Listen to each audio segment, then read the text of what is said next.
everybody,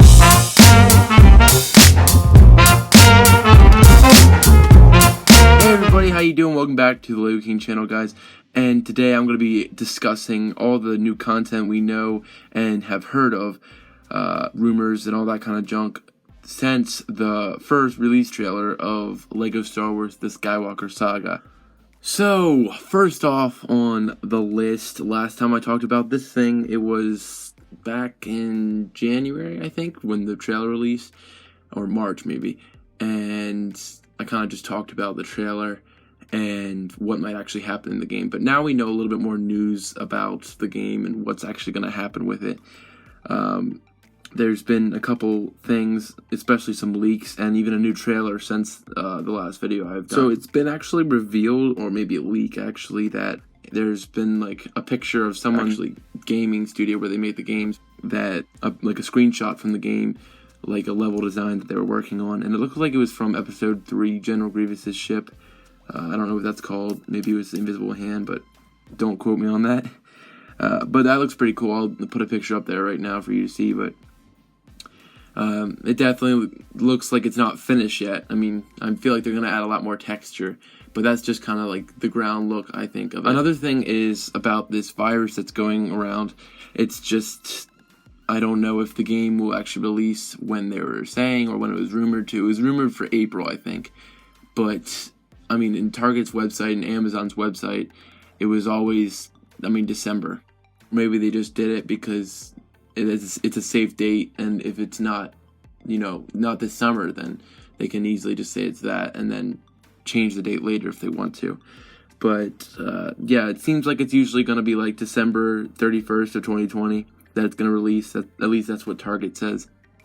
We know that so far on the release date, and of course there's rumors about April, but April's almost over. So, getting into the actual content of the game, there will be explorable planets. I think I mentioned this in the last video, but if I didn't, there will be. So, you know, free world gameplay on the planets, so that'll be pretty cool. And I think side missions on the planets, just like Lego Star Wars: The Force Awakens from 2016, I believe. There will possibly be add-on content for the game, like, for instance, Clone Wars, Mandalorian add-on content. We actually know that far, that there will be a little bit of add-on content for the Mandalorian, at least for his ship. Was that there's a code that's going to be released with the Mandalorian Razor Crest set. So that'll be pretty interesting. I think you can just unlock it with any code that's inside, and I think it'll be the same code for each box. So, but it's going to be a completely redesigned game. It's not going to be like a remaster of the complete saga, but I'm pretty sure we all know that and are in the same boat with that. But it's also going to have ships you can explore. So this has kind of only been seen in the Lego Marvel and the Helicarrier, Lego Star Wars: The Clone Wars, Lego Star Wars 3.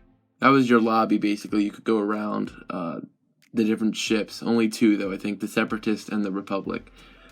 You could go to in the ships. So this will be like that game, I believe. But it won't be like that's the only place you can go. There will be free world gameplay. Trust me. But there also will be spaceships, I think, you can buy. And I heard that you can buy actually like big ships like Star Destroyers and stuff. So just save up your studs for that, I guess. And then you can buy it. So that's really interesting, I think, at least. Moving on, we will have episode 1 through 9. That's been confirmed. So, you know, Phantom Menace, Attack of the Clones. We'll also have Revenge of the Sith, A New Hope.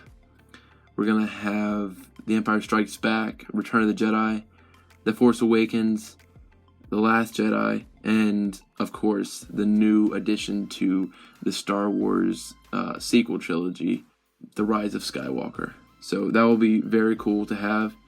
Now, again, in the past, we have had Phantom Menace all the way up to Force Awakens, basically, in a couple different games. We've pieced it all together to have all that. So the only like real new levels I feel like we're going to be getting are from the last two of the sequel trilogy. So that's okay with me. I don't know what they're going to do different from the 2016 Force Awakens game, because that just came out like 4 years ago. So I don't know how different it's going to be. Also, they're going to have to redesign the complete saga, because they kind of just piled in the old games for the complete saga. So they're going to need to like maybe even make some levels, little side missions you play before the levels, to help you actually just have a whole different level. They'll probably make some new levels, or maybe even skip some old ones and make them into cutscenes or something, because they just weren't really needed for a level in the complete saga. So we have had actually some characters revealed at E3, I think,